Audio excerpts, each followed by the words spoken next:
Well, let me just get started then, and I know people will continue to come in. First of all, let me introduce myself. I'm Gero, and I'm the president of the Climate Action Reserve, and it's my tremendous privilege, really. I'm thrilled to be able to welcome all of you to the 12th annual Navigating the American Carbon World Conference. This is really exciting for us. I know there's some of you who've been to all 12 of these events, and for many of you, this is the first one. But I welcome all of you, and I love to see so many people. And I need to take a second and apologize for starting so late. Part of what this event is an opportunity for people to talk and to meet and to learn and to network and to build, and that's exactly what's been going on this morning. It's been very difficult, more difficult than usual, for us to just kind of shuttle people in, and I think part of that is the great breakfast that's being served as well. I heard about those smoothies and breakfast burritos. So I'm sure you've all had a chance at this point to see the great lineup of speakers and all of the great panels that we have scheduled, and certainly that is part of any conference, and it's a big part of our conference. We're very, very proud of the kind of information that we're able to provide in a venue like this. But for us, and it's part of the reason we were a little bit lenient this morning, the other reason for having this conference is to bring the community together, to bring the carbon community together and give them the opportunity to sit and talk and network and build on their work, build on our work, all of us addressing this issue of climate change. So I hope that you continue to do that, but I do hope that you also get to attend the sessions. I want to thank you all for coming. I think it's you that actually make this event what it is, which is, in fact, the largest carbon market climate policy conference in the United States. So please get informed, get excited, get inspired. Now, you know, this event actually started, this event started right here in California. And we as an organization started right here in California. We were established by state laws, the California Climate Action Registry, as I'm sure many of you have heard me say in the past. And this has been our annual members meeting. And as a native Californian myself, who grew up in the smog of Los Angeles in the 60s and 70s, I've actually personally seen and experienced the power that government action can have on addressing serious environmental issues. I'm proud of California and how we tackled our smog problem, and I'm really optimistic that our efforts under AB 32 will leave a similar legacy, a legacy of a stable climate and a strong economy for our children. But, you know, at the Climate Action Reserve, we're not content to just focus on the California market, despite the great successes that we've had in the California market. And in fact, you know, we're very, very proud of the successes. We've issued more than 50 million offset credits now. We have over 400 projects in our system throughout the United States and Mexico. The state of California has adopted versions of 4 of our protocols and is moving to adopt 2 more. More than 15 million of our credits, so nearly a third of the credits that we've issued over our history are considered eligible for early action. So we're very proud of our history and our legacy here in California and our work here and our achievements. But our work, just like the issue of climate change, is global. And it has been a key focus of ours to go out, assist, advise, bring together governments and stakeholders around the world to try to continue the momentum that's built here in California. You know, California and all the other great leaders, and you're going to hear from some of those great leaders over the course of the next 2 days, are not going to solve this by themselves. We really need a global solution. And so that's been part of the work of the Climate Action Reserve, trying to help and build that global solution. And what's really a hallmark of our organization is our belief that you need to bring together disparate voices, disparate points of view, disparate parties, and try to work together to create winning solutions. And Certainly that's how we craft our offset protocols. We don't sit in our cubicles back in Los Angeles and write a protocol, a methodology, and say it's good. We actually get together with people with differing points of view and craft that together. And that's deeply reflected in the DNA of the organization. If you look at our board, it includes government officials, environmentalists, business interests, and academic interests. Always we're seeking to collaborate and bring people together.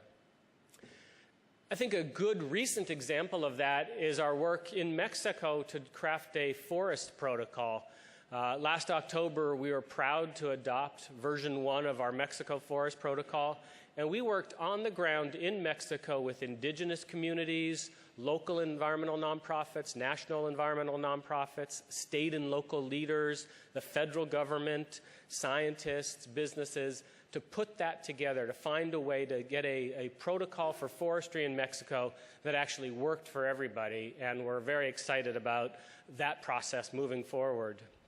And we're also now working in emerging markets. We're engaged with the Partnership for Market Readiness at the World Bank. We're engaged in other jurisdictions, constantly seeking to advise and support their efforts to create their own solutions. They're not California solutions, but their own solutions. But we bring to them this idea that markets must have integrity if you're going to use a market.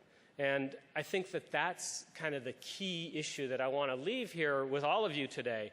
Our work to build good, dependable, efficient market systems is not simply for the sake of establishing a market in itself. To us, a market is a tool, and it's a tool to help fight against climate change. And I'd be the first to say that it's not the only tool that needs to be brought to this fight, nor is it always the best tool that needs to be brought to this fight. But where it is brought, it needs to have integrity, else it'll fail all of us. And that, simply put, is the mission of the Climate Action Reserve as an environmental nonprofit organization. Ensure the environmental integrity of market-based tools. I'm going to channel, if I can, Mary Nichols, and that's a tall order, I know. But Mary, unfortunately, had planned on being here and is not able to this week. But at a recent event where she spoke, she said that let us not think of climate change as a challenge. Let us think of it as an opportunity. And I firmly believe that that is absolutely the correct approach. This is an opportunity for all of us to fundamentally transform our energy economy in a way that's cleaner, healthier, and more sustainable. And that's exactly what California did 40 years ago when it looked at the issue of air pollution, smog, that I grew up in. We took on that challenge. Critics said that would destroy our economy in California. We cleaned the air, and we still have a thriving economy. And I'm confident that just as we rose to the occasion 40 years ago, we're going to grab this new opportunity presented by climate change, clean our environment, and, in fact, build a healthier, more sustainable long-term economy for this state, and hopefully beyond. As I said, this is a global issue. We're going to do that in a global way.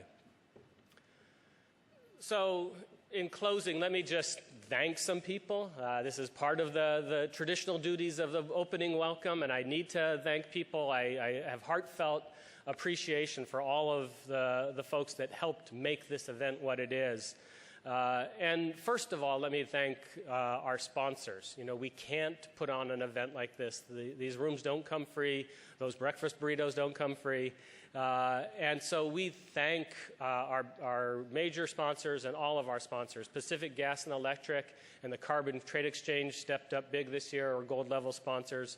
All of the others you'll see out in the exhibit hall. I think many of you have already been there. You've had a chance to walk around a little bit, but take some time and go talk to the people at those booths. Learn what they're doing, because there's an awful lot going on in this arena, and I think it's interesting, and this is part of the reason we put these events together.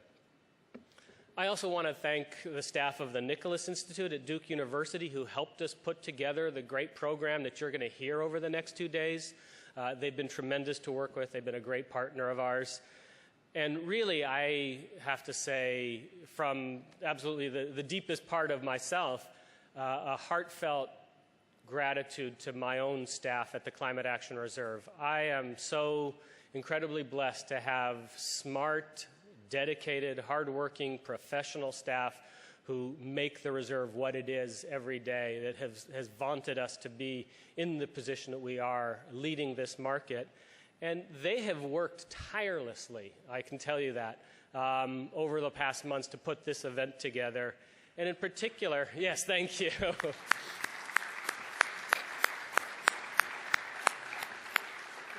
Well deserved for all of my staff. I just get to come up here and make the speeches, and I'm part of the overhead. But I want to say, in particular, call out one individual, which is Jennifer Weiss. And many of you had been contacted, touched by Jennifer Weiss as she's been putting this together. She really does live this. She breathes this, and I'm certain that she dreams about the conference in the months leading up to it. Without her, this would not be possible. So thank you, Jennifer, as well.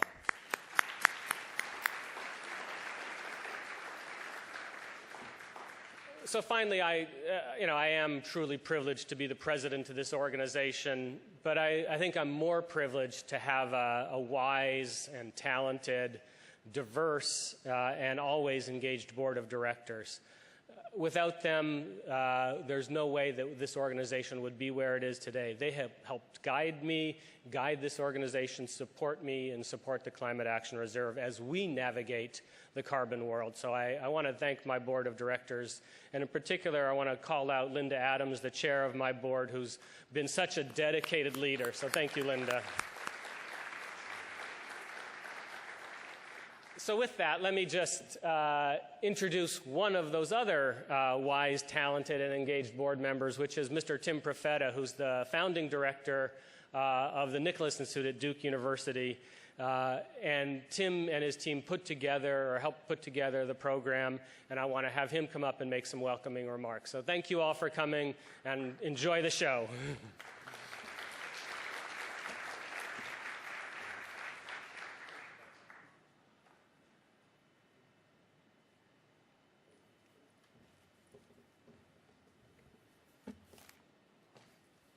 Well, thank you, Gary, and thank you all for your attendance today, and I've really been looking forward to these days, so I'm really glad it's finally here. I was going to start with I'm going to start where Gary ended. I want to thank our partners in this event. I mean, it's always tremendously rewarding to work with the Climate Action Reserve and this professional staff that Gary described. And thank Gary and Linda and Jennifer Weiss and the whole team for all their partnership. I do want to call out two of my own staff, Jonas Monist and Sarah Dare, who have worked tirelessly on putting this program together, which I hope will be as valuable to you as it has been to us to put together. This is the third year the Nicholas Institute at Duke has co-run the program with the Climate Action Reserve, and this experience becomes more rewarding to us every year.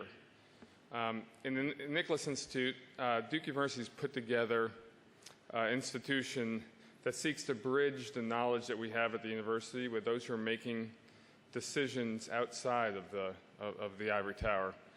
And there's really no better conference in the nation for us to bridge our knowledge on climate and energy policy with those who are making decisions that matter than this one here. Since we started 3 years ago, there's been a lot of change, though, in the carbon world. And I just want to sort of reflect on that and think about how much activity there has been in this arena. Of course, most dramatically, the California market has started and is up and running in this state. But the energy sector, the primary source of greenhouse gas emissions in the United States, has gone through tremendous changes as well, with emissions down 12% from 2005 levels over the past 7 years. This has been due to three things. It's been due to an unfortunate recession. It's been due to vehicle efficiency rules. And it's been due to a revolution in shale gas. So now, from a policy institute and policymakers' standpoint, the work becomes, how do you lock this trajectory in? How do you keep this moving forward? And how do you address the issues that aren't really being addressed because of the market creating greenhouse gas reductions? Issues such as how do we keep the pipeline of innovative technologies up? How do we keep our infrastructure being laid in the proper way for a low-carbon economy?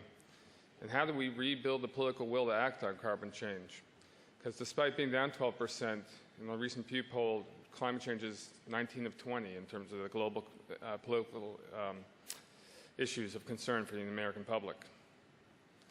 So today, we intend to bring you an agenda that's intended to guide you through what is really a big year in carbon. We're going to tell you about the most important actions that we think are going to happen this year, including the imminent actions on the Clean Air Act. It's a very timely conference because on Friday, which I believe is tomorrow, the EPA is intending to send to the White House its first rule for existing sources of greenhouse gases, a rule that will require every state in this country to pursue greenhouse gas reduction policy. How each state will do that, we'll talk about in this conference, but I don't think it's known. But there will be some sort of greenhouse gas reduction policy in every state if the act is implemented according to its language. We're going to tell you where this first-of-its-kind carbon market is going in this state, particularly as we prepare for the inclusion of more sectors from the California economy into the system. And then we're going to tell you where, across the world, other carbon markets are emerging, and emerging in all their idiosyncratic ways. So hopefully, over the next 2 years, we'll give you some of the background to navigate the American carbon world and give you the knowledge and the network to navigate this big year in the carbon market as it occurs. With that, I just want to thank again Gary and Linda for their partnership on the board and in this conference. And I want to invite Gary back up to get us started.